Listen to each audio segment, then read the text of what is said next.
everybody, I'm Chamoux, I'm French, and today I'm visiting a charming garden from a friend close by Versailles. I've been leading tours in France for the last 10 years for Odysseys, and especially barging in Burgundy and provincial French countryside. And today in this garden we can discover lemongrass. If you could smell it, this is really great. And then we have some sweet peas and some zucchini too. And in this garden, what I really enjoy so much is this fig tree, because soon we're going to have some great figs to eat. But in this garden, we have some beautiful dandelion. I know in America you can make dandelion wine, but we're in France and we make wine with grapes. But we can make a very nice salad with dandelion. So I'm going to teach you how to make a nice salad dressing vinaigrette.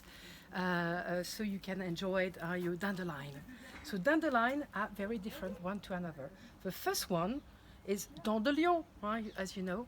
So this is very, so it's not the one you want to eat, so we won't have this one. And the rest of the leaves are very smooth and tender.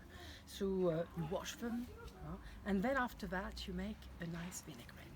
So vinaigrette is very easy. First you have a little of salt, a little of pepper. Then you add some mustard. Not too much, it's moutarde de Dijon, of course, a little of mustard. Then, because I'm very lucky, I have some wine from my friend who makes her own vinegar with it.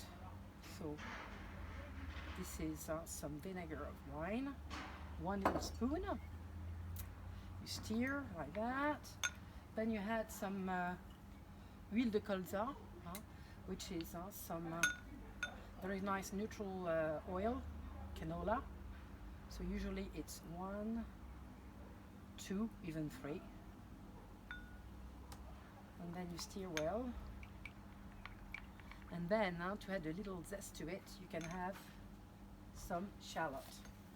So the shallot, very easy, you cut this way.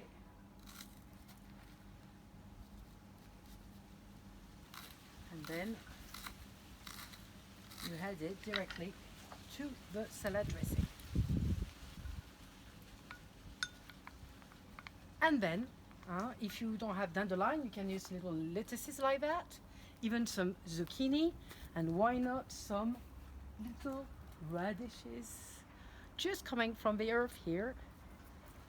And then that's it, I think, for today. So I hope to see you very soon in France. And bon appétit, au revoir, à bientôt.